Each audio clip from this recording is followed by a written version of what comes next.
Hello and welcome to the Powered by Rock podcast, where I'm going to be speaking with the Las Vegas-based all-sibling rock band, the Dollheads, today about their rocking debut album, What Teenage Angst, their journey to playing Life is Beautiful, the biggest festival in Las Vegas, and what it takes to create a band with your siblings. Not only is this band making some big waves, they're doing it while making their way through high school and middle school, which in itself is never an easy task. I'll try to use language suitable for a younger audience today and find out all about the Dollheads right after this. You're listening to the Powered by Rock podcast with your host, Isaac Kuhlman. The Powered by Rock podcast was created to help showcase some of the best rock musicians in the world and to pass on to future generations the rock music that has inspired rock bands around the world for decades. We want listeners to be able to hear great stories and life experiences directly from their favorite artists, as well as dig deeper into music theory and talk rock like no other show you've ever heard. This isn't about looking cool, it's about getting real and having a great time. Without further ado, let's start the show.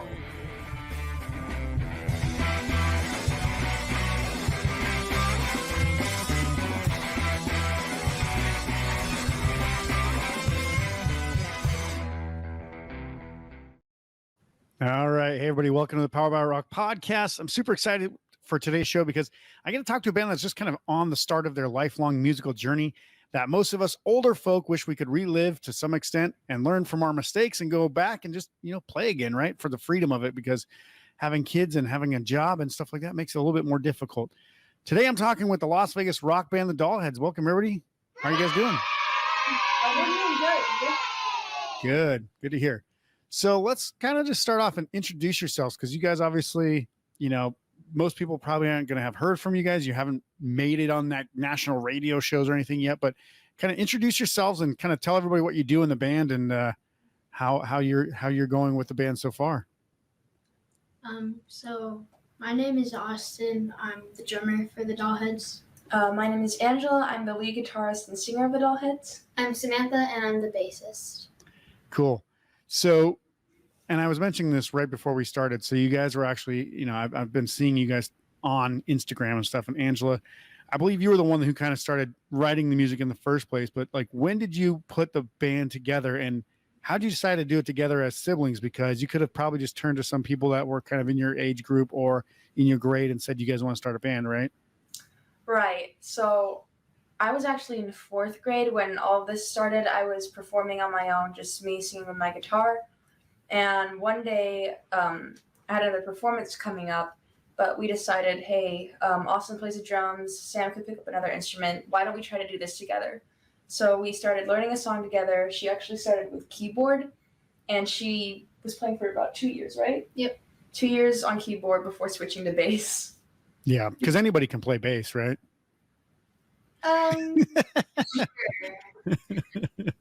That's usually what happens. It's always like somebody who plays guitar or a different instrument, and then they have to come play bass because nobody has a bass player. But you don't just play bass. You actually play it really well, because I have seen you playing some Flea, some Chili Peppers, some Green Day, all this other stuff, right? So like, how did you decide that you were going to like actually decide to be a really good bass player, not just sit there and play the root notes?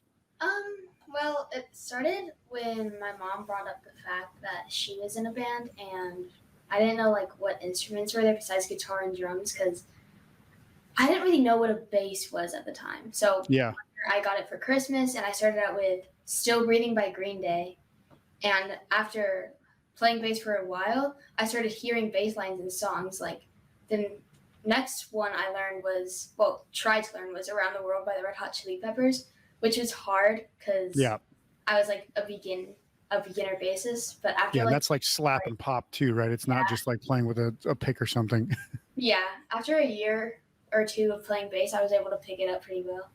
Yeah, and so I think when you talk about especially like punk rock bassists or really good rock bassists, when you talk about Flea and Mike Dirnt from Green Day, those guys actually know what they're doing. So those are two guys that when you listen to them, you're like, oh man, they actually play bass. They don't just sit there and be like, follow the guitarist, right? So, and then Austin, I know you've done some covers. I think you even did an Offspring cover where they were like, they re-mentioned you on Instagram or something like that. So what got you into drums in the first place? Were you just like, hey, our parents think that we should be rock musicians, so let's do it?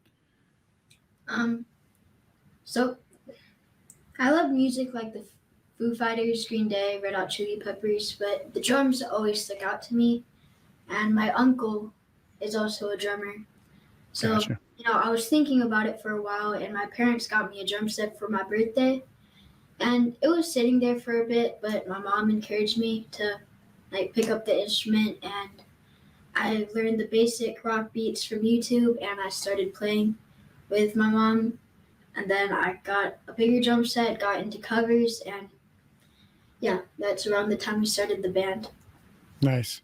So your mom is the one that's making you guys listen to all this good music, and she's the one to blame for your guys' rock obsession. Is that what it is? Well, my dad was the one that actually introduced the Red Hot Chili Peppers to me. Yeah. So their love of music kind of wore off, because most kids your age probably aren't listening to the Chili Peppers. And I did see that you guys actually went and watched them at the Allegiant Stadium show, which was pretty awesome.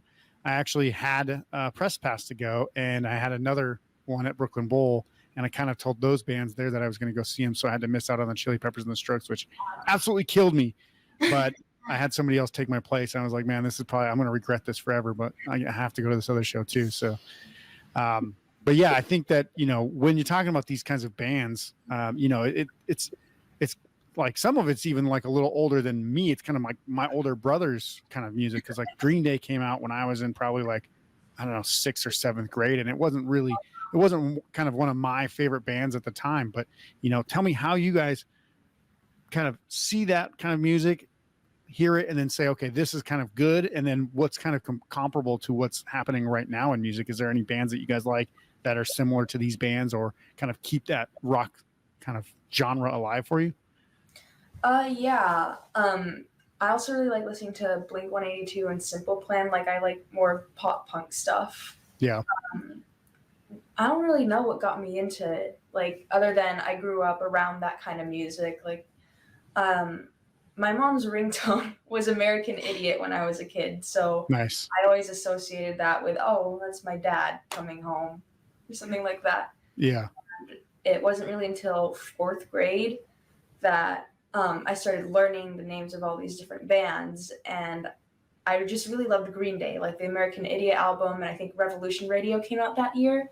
So I got into that and started listening to all of their stuff.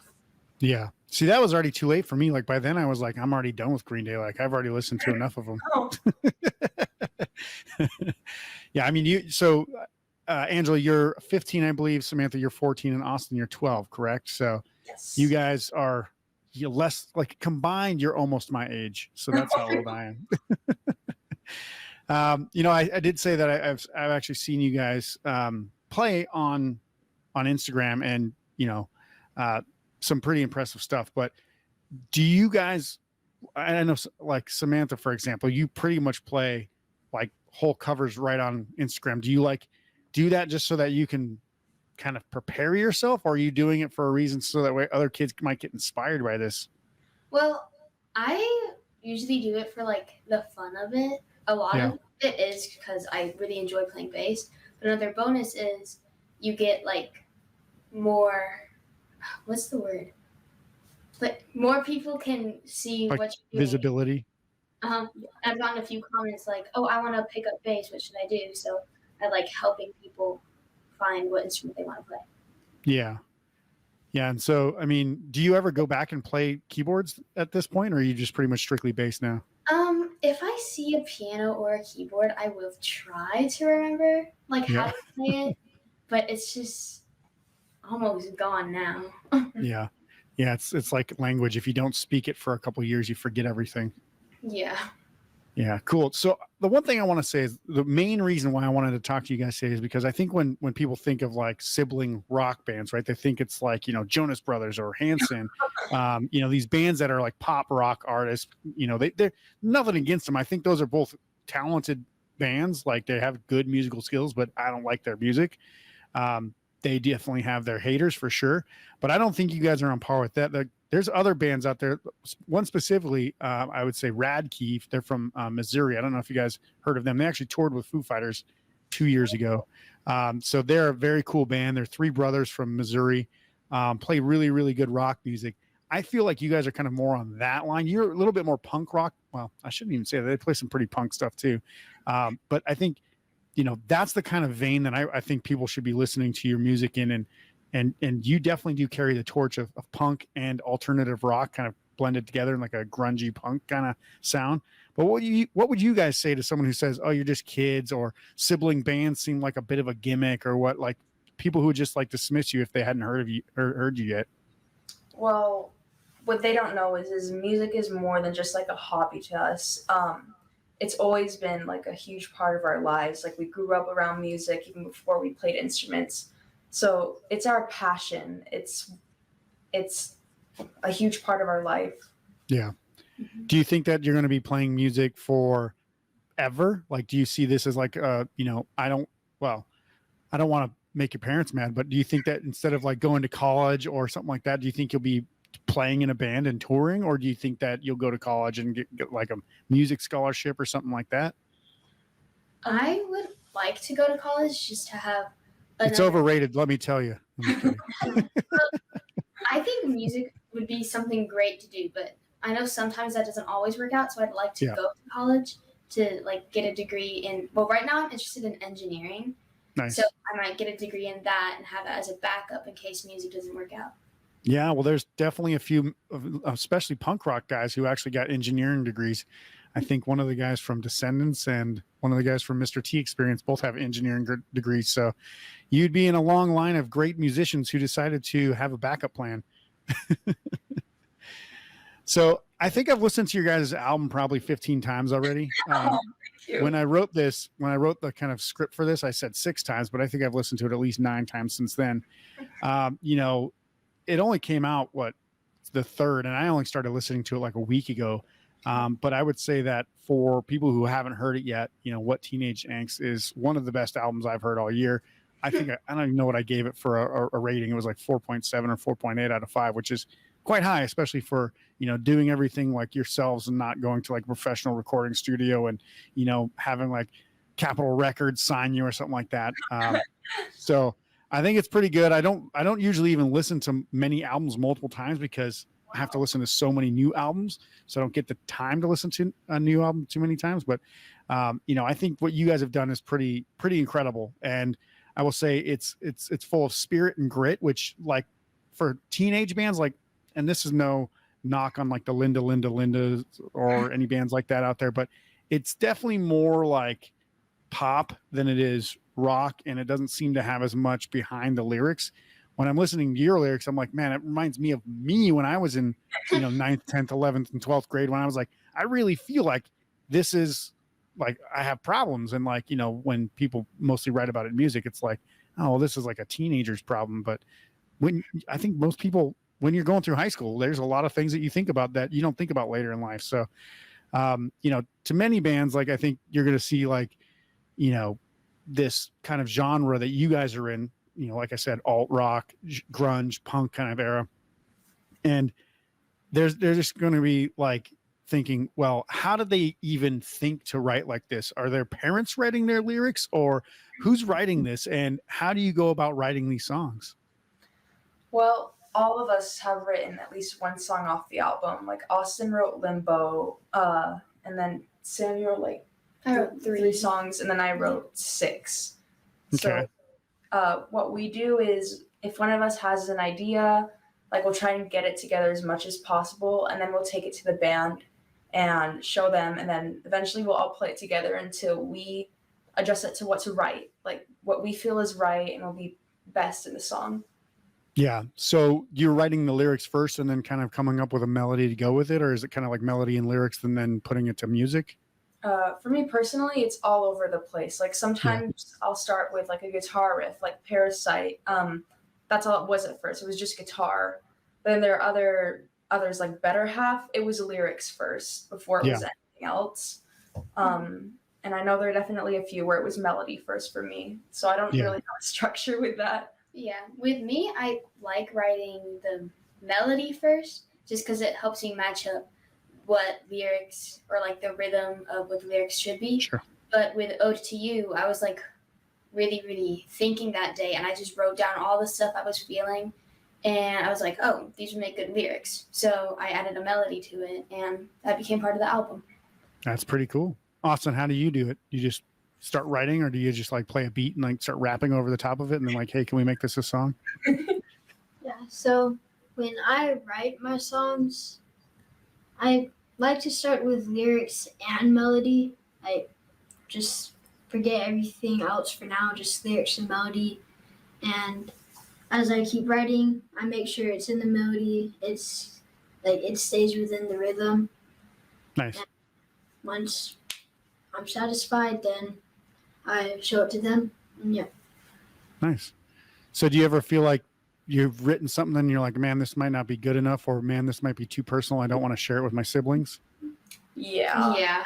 Yeah, that's a few times. Like, at first, I was really, really reluctant to finish writing and showing them I wish I were a demon. Like, I remember I was thinking about it for a good week before I showed it to them. I was like, do I really want to show this, or should I change the lyrics a little bit? Just because they know me really well. Like, it's not like it's a stranger listening to it. They're my family. So sometimes it's kind of hard to show them a song that's personal, because then they know what's going on in my head.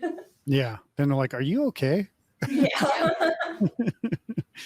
Yeah. So I think a lot of the stuff that, like I said, when I first heard your guys' music, it reminded me of bands like Blink-182 and MXPX that really got me into music. And, the ups and downs of being a teenager, all the things that happen within social circles in high school and stuff. Do you feel like you could write an endless amount of songs with all the social problems that arise every day in school? Oh, yeah. Yeah. Oh, yes. Yeah, I think I would write about 3 songs a week, if not more, when I was in high school. And I'm like, man, I wish I still had the ability to do that, because I could write a song almost every day when I started. But now it's about 2 songs a year or something like that. So don't ever stop. Just keep making music. And then I think I have a few favorites. I did mention this to you guys, obviously, through the album review that I did for it. But that song, I Wish I Were a Demon, I think it was pretty clever that you brought up the fact that you wish you were a demon so that you wouldn't have demons talking in your head. Yeah. How did you come up with that concept? Because it's not something I would think of naturally from, like, especially from a teenager. It's something that would seem like something an analogy coming from more of an adult who has a lot more mental anguish. This is kind of obvious, but I think a lot. Like, it sounds like a broad statement, but what I mean by that is sometimes I'll just be sitting thinking of, like, really deep in thought of all the what ifs, and specifically with that song, it gets to a point where, like, okay, I don't want these thoughts in my head anymore. So I wondered, like, these are my demons, and if I were a demon, do they even have demons? Because they are the monster. They are the thing keeping you down, talking in your head. So I started writing down stuff, like, on a page in a notebook relating to that kind of concept, and eventually tied it all together to make that song. Yeah, that's pretty cool, because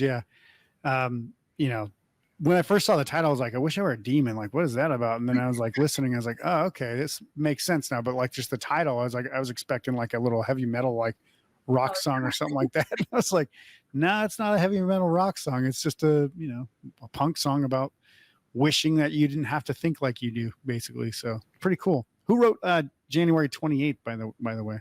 I did. Yeah, that one actually gets me too. That's a pretty good song. Possibly my favorite kind of melody on the whole album. What kind of went into that song specifically? Obviously, it's about some sort of regret that happened earlier in the year, right? So, like you're saying, let's go back to January 28th. But what was the inspiration for that song? I remember that day. Obviously, it was January 28th. I realized, oh, hey, it's been a year since I did something that maybe I didn't want to, and it was just in my head for so long. Like, every time I would think about it, it was just like regret, shame, that kind of stuff. And music it's always my outlet for getting my feelings out. Yeah. So I wrote down what I felt like during the moment, after, kind of explaining myself in a way. Yeah. This was kind of like, it seems like it's kind of talking to a specific person, like you'd wronged somebody. It's not like you robbed a bank, right? Oh, no. Is that kind of on on the kind of on the head there where like you're speaking to somebody who you feel like you might have said something wrong to or something like that? Yeah, kind of. Yeah. Okay. Well, we'll keep it a secret then, I guess. Yeah. Have you ever told anybody that you've written a song about them and then had them listen to it, or you just don't tell people who it's about? I don't tell people who I write my songs about besides these two. Yeah. And they'll take it to their grave. They don't have a choice.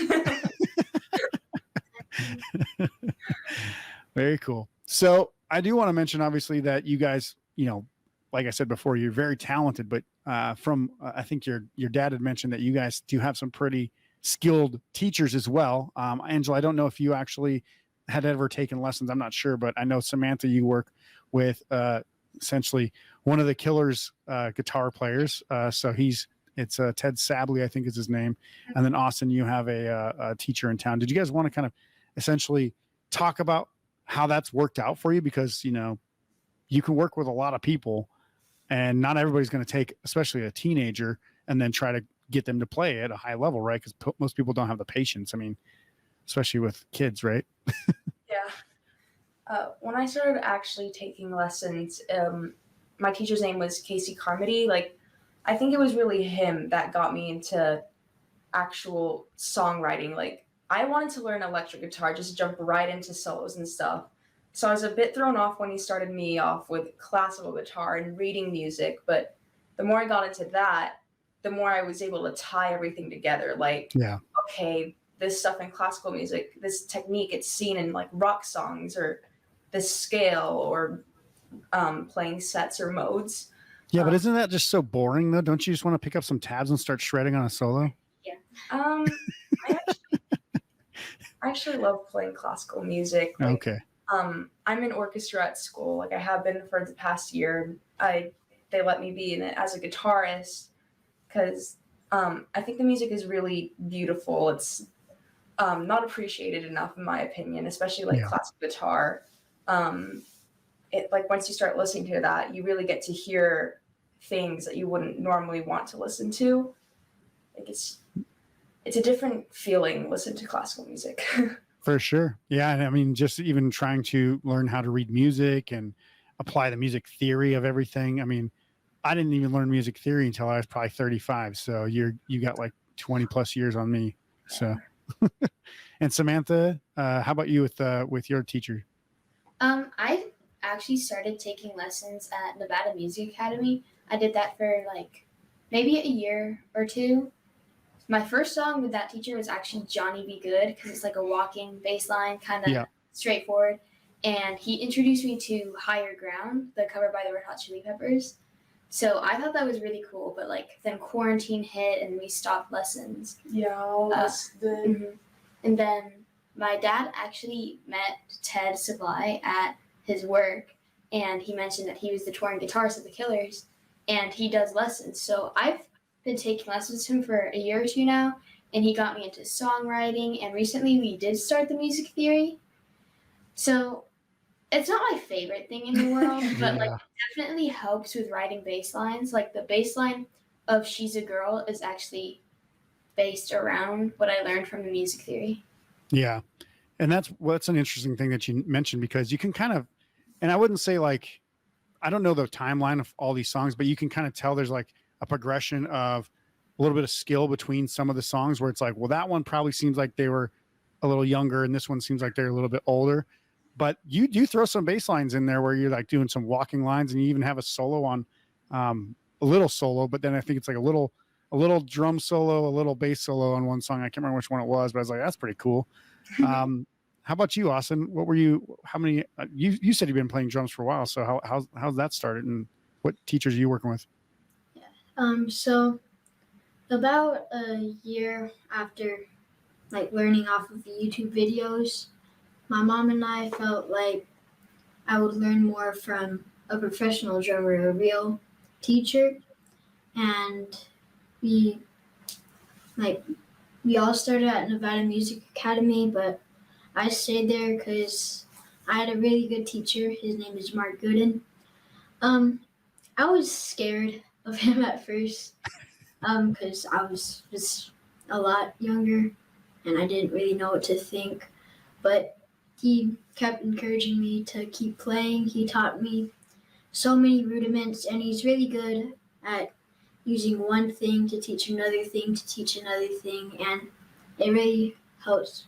It really helped to get me to where I am now. Like I Yeah. use the rudiments and types of fills that he teaches me in my songs. Like for example, in Limbo, he says, "Hey, you should use a 4-stroke rough," and that's the fill I did towards the end of the song. Nice. And yeah, he also does covers with me. I learned YYZ by Rush with him. That took a few months. Yeah. Well, I mean, Neil Peart is like the greatest drummer of all time, so it is pretty difficult. I mean, the only difference between Neil Peart and everybody else is everybody else can try to learn how to play what he does, but he's the one that actually invented it and played it in the first place. I was like, how did you ever figure out how to do that? That's insane. But yeah, even to just be able to play it is difficult enough. Cool. So, and then do you know what you're going to be doing like next? Are you working on blast beats and like double bass pedal, or what do you got going on? Yeah, he's encouraging me to work on the double bass pedal lately. I forgot what it was called, but we're starting a new topic for rudiments. We used to do a lot of covers, but we kind of progressed that into just learning all the drumming styles Yeah. that apply to my songs. And That's yeah, cool. Awesome. Yeah, I'm excited because I don't think you have to play double bass pedal. And there's plenty of drummers who will just say flat out, I'm not going to play double bass pedal. I can play well enough without it. But at some point you should try using it to see like if you like it or not, because it's interesting. It can definitely it can make it sound different in ways that you might like or not. So good luck with it. I'm still very unskilled at double bass pedal, but I do play it sometimes. I don't use it in the beats the same way as some other drummers, but Yeah. I do use it. I did use it in a lot of fills, and I wish I were a demon. And Yeah. in one big fill in OTU. Nice. I'll have to check that out because I don't recall hearing, but I probably wasn't paying attention at the right time. So yeah. Well, I think the band's been kind of on a wild ride, especially lately, because you guys have played some shows. You guys won. I think the city of Henderson basically had a battle of bands. You guys won that. Everybody else was like, "Who in the heck are these kids? They're blowing us out of the water." And then you guys just got done playing on Friday, Life is Beautiful at the Rising Stars stage. So how was that? And how has this journey gone so far? It was a lot of fun. I really like playing Life is Beautiful because like it draws a crowd of like variety of people who like different music, and Yeah. like we walked around a bit that day to listen to some of the other artists, and it was nice to see the variety of music there was. And as far as getting to this point goes, like it feels like it happened so fast. Yeah. Like we went from like begging for shows for a few years, like only getting maybe 1 or 2 a year. Then we had that Battle of the Bands in Henderson that really like put us out there, and now we've been like playing multiple shows a month. Yeah. Yeah. And I think it's kind of hard because obviously there's not a lot of all ages shows in Las Vegas because everything's either a bar or a casino or something like that, right? So it's like you have to be 21 or over. But you guys, I mean, they've kind of opened up a few new places lately, but are you guys planning on playing any shows for the rest of the year, or are you guys kind of just waiting it out because you're in school right now? We've got a few shows have already. 3 in October, Yeah. right? Yeah, I know. I think we have like maybe 2 or 3 in October. We've already got some in November and December. Nice. And it's going to all be in town, I assume, right? You're not like traveling Yeah. across. Yeah. Cool. So we'll actually be able to get to see you later this year, which is pretty insane. What else? Like, did you guys get to meet any of these like any bands that you were like looking forward to at Life is Beautiful with all of your backstage access? Caves of the Elephant and Arctic. Well, we We didn't didn't get to meet meet them. them, Yeah. but we watched them. We didn't really go use the VIP or backstage passes because only one parent got an artist band. Gotcha. So the other one, we had a general admission pass, so we just decided to stick together instead of leaving. Yeah. You weren't like, all right, see you later then. Yeah. Well, that's pretty interesting because yeah, if it was me, I'd be like, all right, give me a half hour. I'll be right back. I'm gonna go try to meet as many people as I want and then come back. But yeah, did you guys watch the Arctic Monkeys though? We They were didn't too stay. big. No. No. Austin and I, we were like Oh, wiped out. Like you fell asleep, right? Yeah, I don't know how I was zoning out that much. I was just on the floor. I was so into Cage the Elephant, though. I turned around because I didn't see them anymore. They were sitting on the ground. Like, what are you Yeah. doing? Yeah, Stand up. I stood up for like maybe 4 songs. Yeah. I've seen them a couple times. I tell everybody, I'm like, that Matt guy from KG Elephant has way too much energy. I don't know what he's drinking too much Mountain Dew or something. He drinks like a maniac. But yeah, he's the show is pretty crazy because like when I'm thinking like, oh, I want to go see a rock show, I'm not thinking I want to see some guy doing gymnastics basically, but that's pretty much what he's doing. That's cool. So I think a lot of teens obviously have trouble finding a passion or a hobby to latch onto.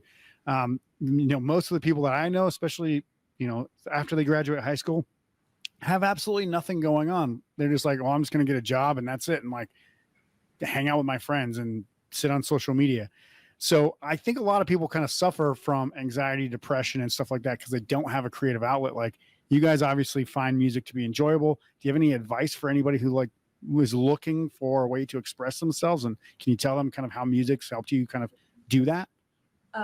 My advice is to kind of try everything. Like, when I was little and like up through middle school, I like writing stories, drawing comics, or just drawing in general. But like sometimes that felt more like a chore than music did. So it's good to like have a variety of things that you want to try out, and you found your passion when you could spend hours and hours doing that with no problems, and maybe want to do that for the rest of your life. Yeah. I'd say just like continuing what she said, just do what you love doing. I had a lot of hobbies before I found drums, like from sports to magic. I would stick for it for 2 months and then gone. But drums, it's the only hobby I've really stuck with for a long time, so I know that's what I'm gonna do. Yeah. So you just find your drum set. With me, I actually did start with guitar, and I did that for 2 years, and Year and a half. year and a half, not even 2 years. But then I switched to keyboard. That obviously didn't happen. And then I found bass, which stuck with me till now. So I can see myself doing that in the future. So my advice to people is don't just try 1 or 2 things. It may not work out. You just have to keep on trying everything, like Angela said. Or and I feel like you're just going to run through all the instruments and get bored with all of them and be like, I've mastered them all. I'm good now. I'll see you guys later. I did drums a little bit too. That did not last a month. Oh yeah, the harmonica. Stage. We do not talk about that. Well, I was going to say, Austin, if you were doing sports and magic, you might have been really famous because you'd be like, make a baseball disappear mid-throw or something like that and strike every batter out. You've been in the MLB like tomorrow. Just got to combine the 2 things. But yeah, no, it's awesome that you guys, because I think most kids are just going to, I did the exact same thing. Like I did drawing, I wrote stories, I wrote poetry, did everything until I realized that, oh, you can make songs with this stuff and then play music and make it even more enjoyable, like combining 2 of your favorite things. So I don't think I was even able to sing while playing until probably 3 or 4 years after I started playing guitar either. But it was like, I'll play the songs, no idea how I'm going to be able to sing them, but I'll keep the melody in my head and then I'll play them when I figure out how to sing to them. So that's pretty much how I started in high school. So that's pretty good way to do it, I think, because I think everybody should have 10 hobbies and then just pick the 2 best ones you like and then pay attention to those the most. So what do you guys hope will become of the band when you get older? Are you thinking that you guys are going to keep doing this beyond high school? Obviously, Angela's going to graduate first and Austin's going to be like, what's going on, guys? I'm still back here in high school after you guys are gone. I would hope that we continue to do this as in the future. And I think part of the thing that makes that more possible is the fact that we're siblings. They're not going away. Might as well do something. Yeah. Yeah. And they're like, well, maybe if you go off somewhere to college, then you go away. But Temporarily. yeah. Cool. And then obviously we'll add some links to your guys' music in the notes below this episode and all that stuff. So that way people can check out the album and, follow you guys on Instagram and all that stuff. But do you guys have any, anything else that you want to talk about, plug, give any shout outs to anybody before we go today? Shout out to my mom and dad for introducing us to all this music, and to my teacher Ted Supply, who has helped all of us actually get to where we are. Okay. Shout out to 11th Street Records and for helping us record and mix our music, specifically Dean Gray, what he did with the last couple of songs we recorded, we were blown away. Yeah. Shout out to Mr. Mart, just the best drum teacher ever. If you're a drummer and you're looking for a teacher, just find Mark Gooden. He's really great. Yeah, and you're going to get a referral bonus for every person you send his way, right? So he'll kick back $20 to you. Awesome. So one last question before we sign off. What new music, a new album, new artist, something like that from this year would you guys recommend to people to check out other than the Dollheads? Conan Gray. That was my answer. I like Beach Bunny. Another band, local bands, you should check out, Arrlo. We met them back in July when we did the Play for Pride show. I love watching them. I've seen them twice. We've performed with them once, and every time they play, it's I get goosebumps from some of their songs. Yeah. Yeah. Medicine by Arrlo. Yes, that is Medicine. by far one of my favorite songs. Yeah. Cool. Yeah, actually they're actually the next. So we're recording this in September. Oh. Next Monday is, I think, the episode that Arrlo comes out, and then you guys will come out 2 weeks later. So, and that's actually how I found out about you guys, because I want to say Alex from from Arrlo mentioned. So yeah, I was like, you're right. These guys are awesome. I can't believe that I didn't know about them, but obviously got to hear about you somehow, right? Another really good local band is Planet Vertigo. The drummer Noah, he's my older brother, and Yeah. They're really nice and they're really good at their music. So Cool. I'll have to check them out. I haven't heard of. You said Planet Vertigo, right? Yes. Yeah, I haven't heard of them actually. I'll go check them out too. Well, that's pretty cool. So we got some recommendations. Obviously, I would say first go check out the Dollheads and then go check out some of these other bands, but you're not going to be disappointed either way. Guys, I want to thank you so much for being on the show today. If you guys want to check out the Dollheads album, go to the show notes below this episode, click on the links, go check out anything else that they've got, their Instagram, go follow them there. Because they are a band I think you'll probably hear more of and more of and more of in the next couple of years. And for good reason. They freaking rock. So go check out those links. Remember that the Powered by Rock podcast is powered by our listeners. If you want to show us some support, please be sure to subscribe and share the podcast on social media. You can also make a donation to the Powered by Rock podcast to help us keep making some awesome episodes with awesome guests like the Dollheads here. And you can find that link as well. So you can go see the full video interview on our YouTube channel and Spotify now as well. If you want to check out some awesome articles, album reviews, lists, and interviews, go to poweredbyrock.com to read our absolutely free rocking blog. Also find our gear and merch as well, so you can pick up some items to play and look like a rock legend. That's our show for today. We'll see you soon for the next episode. Until then, rock on.